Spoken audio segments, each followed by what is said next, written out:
పుష్ప సినిమాని కోవిడ్ టైంలో తెరకెక్కించారు. ఓ మోస్తరు అంచనాలతో తెరకెక్కిన ఈ సినిమా అనూహ్యంగా సంచలనాలను క్రియేట్ చేసిన సంగతి తెలిసిందే.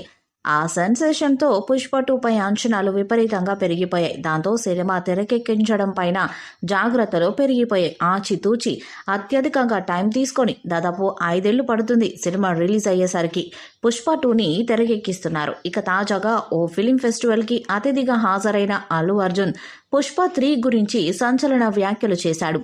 అవునండి, మీరు విన్నది నిజమే.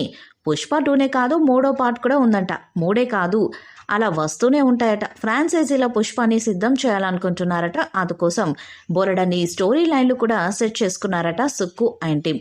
అది బన్నీ మాటల్లోనే వెల్లడైంది. మొత్తానికి పుష్ప ప్రపంచవ్యాప్తంగా క్రియేట్ చేసిన సెన్సేషన్ అంతా ఇంత కాదు. ఇక రాబోయే కాలంలో పుష్ప ఫ్రాంచైజీలంటే అల్లు అర్జున్ ఫ్యాన్స్కి ఫుల్ ఖుషీనే. ఇక మొదటి పార్ట్లో నటించిన కీలక పాత్రధారులంతా రెండో పార్ట్లోనూ కనిపించబోతున్నారు. అంతకు మించి అనేలా రెండో పార్ట్ పుష్ప ఉండబోతుంది. ఆగస్టు 15న సినిమా రిలీజ్కి సన్నాహాలు చేస్తున్నారు. ఇప్పుడు బన్నీ కూడా పుష్ప 3 కోసం కొన్ని ఐడియాస్ ఉన్నాయన్నాడు. బ్యాక్ డ్రాప్ జపాన్ని పెట్టుకొని ఈ సినిమా ఉండొచ్చనే ప్రచారం జరుగుతుంది. దీనంతటికీ కారణం RRR, బాహుబలినే. ఈ 2 సినిమాలు రజనీకాంత్ మూవీల కంటే కూడా భారీగా జపాన్లో ఫ్యాన్ ఫాలోయింగ్ తెచ్చాయి.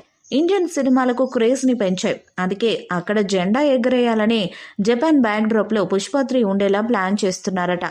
అలాగని ఇది వెంటనే తెరకెక్కే అవకాశం లేదు. త్రివిక్రమ్, అట్లీ సినిమాల తర్వాతే 2027లో పుష్ప 3 పట్టాలెక్కే ఛాన్స్ ఉందని తెలుస్తుంది.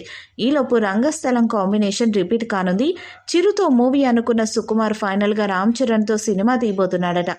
అది కూడా బుచ్చిబాబు మూవీ సగం షూటింగ్ పూర్తయ్యాకే మొదలవుతుందట.